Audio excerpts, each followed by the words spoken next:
Мин Гыйльметдинова Алиса, 12-нче гимназиянең 3-нче А сыйныфы укучысы. Габдулла Тукай, туган тел.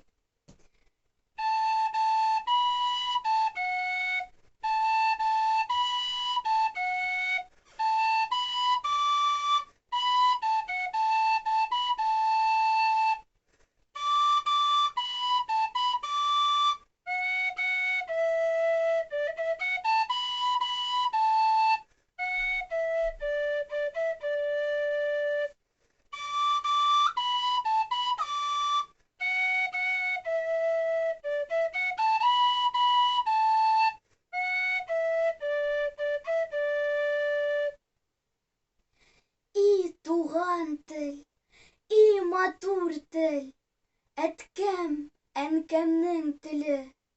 Дөньяда күп нәрсә белдем, син туган тел аркылы.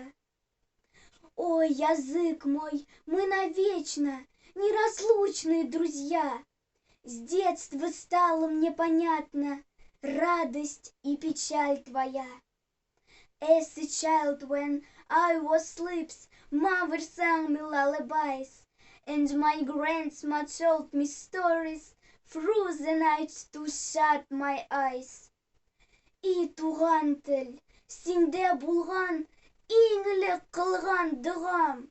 Ярлы кагыл дип үзем һәм әткәм, әнкәмне ходам.